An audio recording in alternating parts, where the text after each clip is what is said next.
Okay, okay.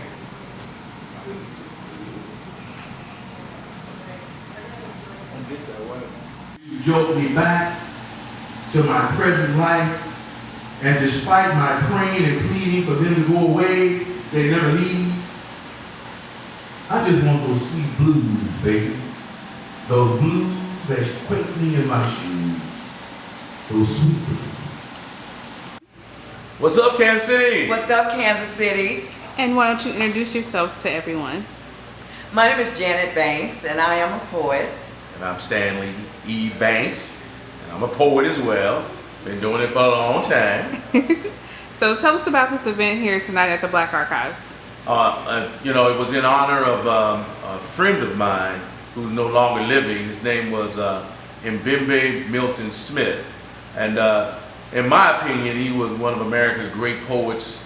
And still, every year, I think his acclaim gets bigger and bigger. He wrote several books of poetry. And we've had all kind of memorials for him over the years. And so this is an event where, Glenn North invited me and Janet to come and do a reading in his memory at the Black Archives of Mid-America. Yes, in Kansas City. So how long have you guys been doing poetry?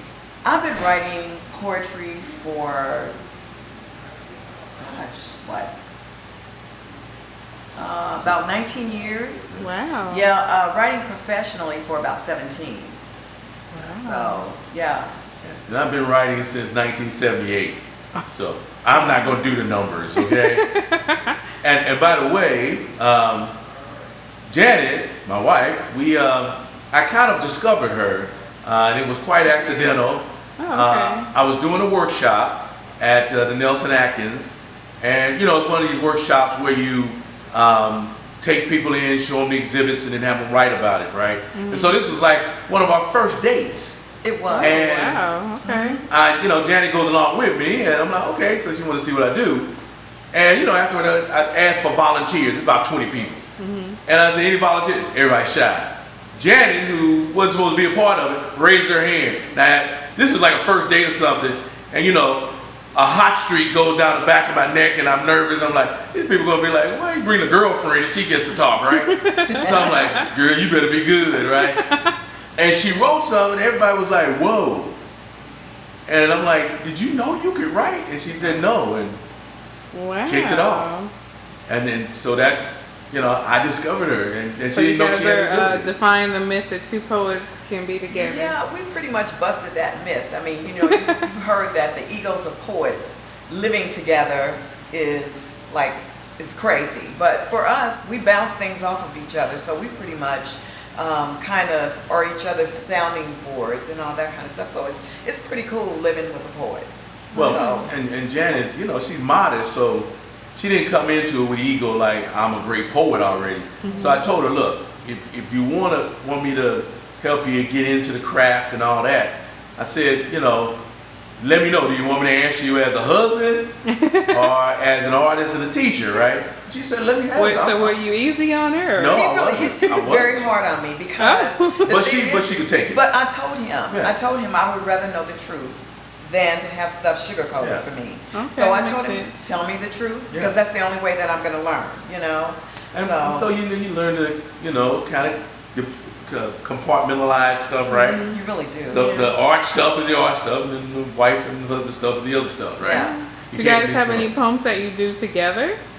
Not any that we do together, but we got similar themes sometimes. Yes. Like tonight, we both want to do a poem about someone gay that we knew. Yes. Right? Her Uncle Lewis and a neighbor of mine who was a good friend and one of the best barbers ever, who was gay. And just, sometimes we have those kind of mutual themes that we write about. Is that like incidental or just coincidence, or how does that work? Just kind of coincidental. It was coincidental, yeah. Yeah. Oh, that's probably because y'all bonding or y'all run. I think maybe that's what it is. Yeah, you guys That happens a lot. Kind That happens of a lot. by osmosis. We'll take a subject and Yeah. we'll go, we need to write about that, right? Yeah. So you said you're a professor at Avila? I'm a English professor at Avila.